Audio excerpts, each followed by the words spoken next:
Allez, le Freeman avec sa nouvelle carreau, ses nouveaux pneus sur des cailloux. Ah, désolé, il y a du vent. Je sais pas si ça va être terrible. On verra bien. Allez, c'est parti.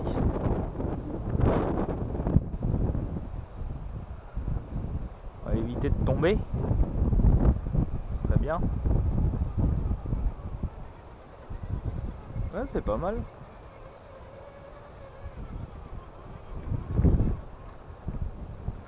Ah bah oui, par contre. Ah, loupé.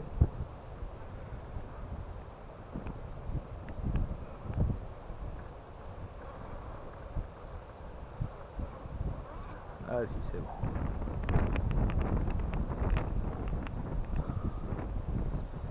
Mince.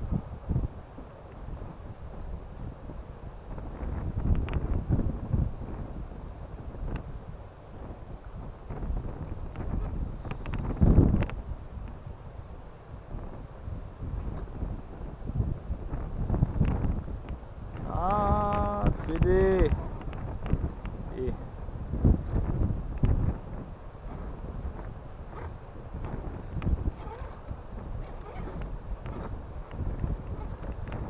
Et avec le pneu en 106, ça change. Hein.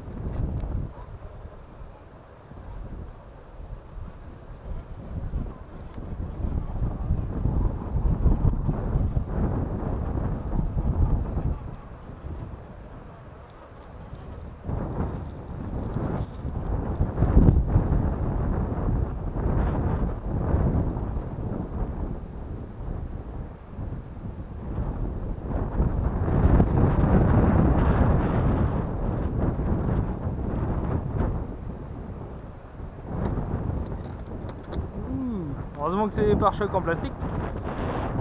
Ah, peut-être se péter la gueule. Bon, je vais essayer de vous mettre dans un endroit où j'ai pas de vent.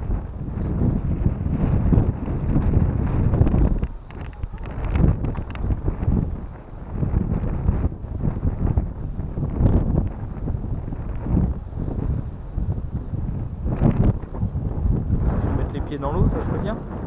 Ah.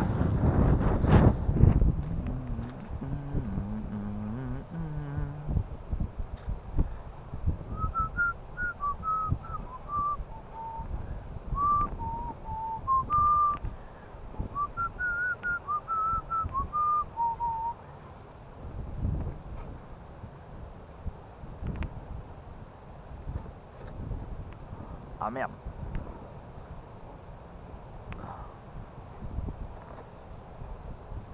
Ah, accroche pas le pare-choc. Non. Passera pas par là. Bon, on va voir si le dévers il aime ça. Ils sont bien ces nouveaux pneus.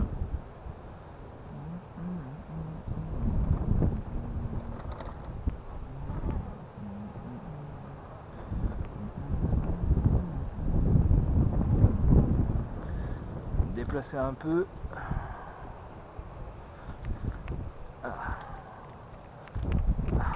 Ah, ce premier Freeman du nom, il est quand même vraiment bien.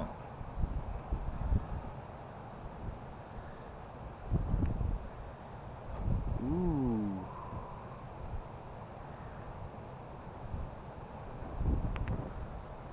Va pas te ramasser la margoulette, s'il te plaît. La carreau, elle est neuve. Oui, c'est bon, c'est passé. Il est chaud.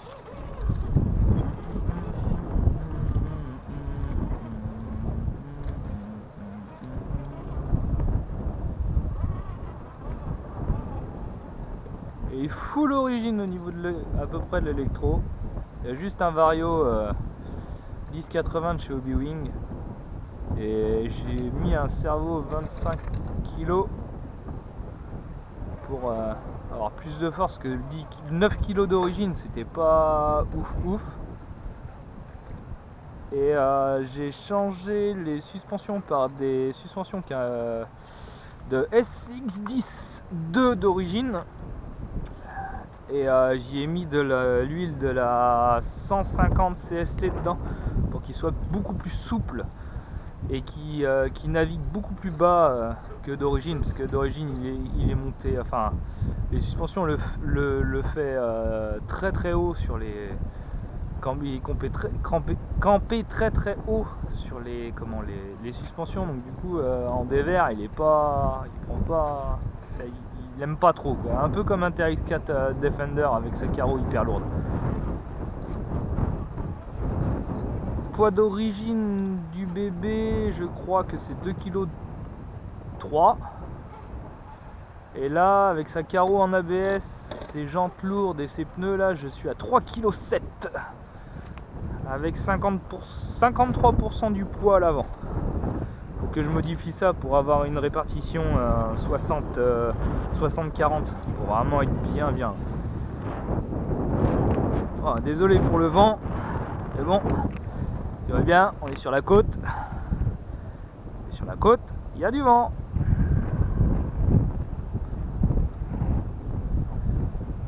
Alors, comme je disais à Mani, le SCI, enfin le Freeman 1.0 comme ça, il est plus en vente et son remplaçant c'est le 2.0. Alors, ce qui change vraiment entre les deux, c'est la carreau que je trouve immonde, vraiment mal faite, break, et les ponts portiques. Sinon, tout le reste c'est exactement le même châssis, même pont.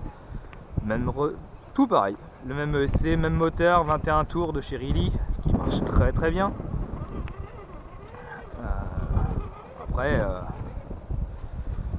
Après pour débuter, c'est pas trop mal, hein. Franchement, je vois avec tous les gars de l'association dont je fais partie où on fait du crawler, j'essaierai de vous faire une vidéo sur le terrain. Une vidéo où je vous montre tout le terrain, où je roulerai pas avec le Freeman, mais que je vous montrerai tout le terrain avec les 9 ou 10 pistes de crawler, la piste de short course, on a une piste aussi de rock crawler, mais bon j'en fais pas, et on est en train de créer une piste de rallye pour 1/10 pour tout ce qui est Tamiya TT02 et tout ça, châssis MST, pour des répliques de rallye genre groupe B ou WRC. Je pense que ça peut être rigolo, on peut se marrer.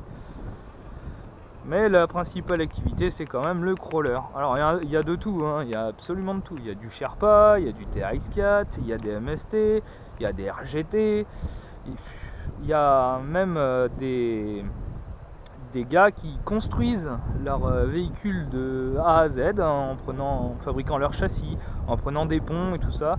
Comme par exemple un gars qui s'appelle Loulou, qui construit des camions en 6 roues motrices, un ZIL 131 et un Oural.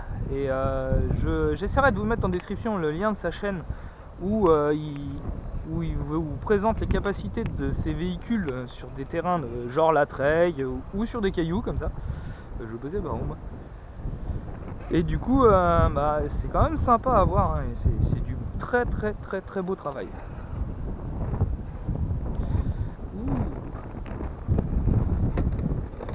Là franchement, là j'aime.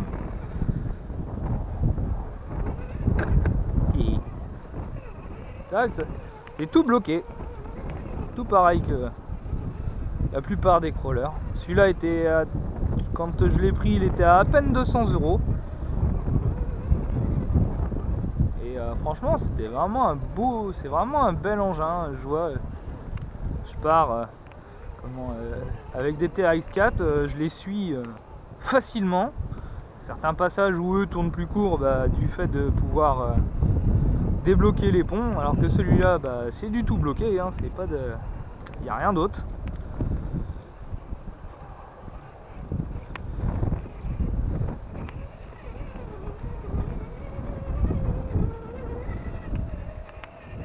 Alors là j'ai bouché les trous des jantes pour éviter que l'eau rentre, parce que en crawler on en fout un petit peu que les jantes soient percées. Mais le truc c'est que quand tu as les jantes percées et que tu roules dans la flotte, t'es mousse, hein, bye bye, hein. Pneus d'origine j'avais pas fait, la mousse a dit bye bye très vite. Alors que là, Alors, pour les autres modifs, j'ai pris quasiment tout est pris chez Injora, les jantes, les pneus, la carrosserie, une carrosserie peinte, enfin en ABS non peinte que j'ai peint par moi-même. La rampe de toit, pareil, c'est du Injora. Enfin, le cerveau, je crois que c'est sur Injora, mais je ne suis pas sûr. Mais bon, après, là, il lui manque plus que le kit LED. Je vais prendre le kit LED de la Psyma Sherpa, je pense, qui est très, enfin, comme ça, pour éviter de prendre des daubes chinoises qui fonctionnent une fois sur deux. Ah merde, bloqué. Elle est aussi les protections de pont et protections de centrale. Attends, je vais te montrer. Ah, là, tu vois, t'as la protection avant, la protection des coquilles de pont et la protection de la boîte de vitesse en alu, parce que bon, bah, quand tu viens gratter sur les rochers, c'est quand même bien pratique au lieu d'arracher le plastique. Bah bon, là il est vraiment bien. Il manque 2-3 petites choses pour qu'il soit vraiment excellent, mais pour l'instant c'est déjà pas mal. Allez, on va essayer de faire essayer d'aller un peu plus vite, aller sur d'autres cailloux.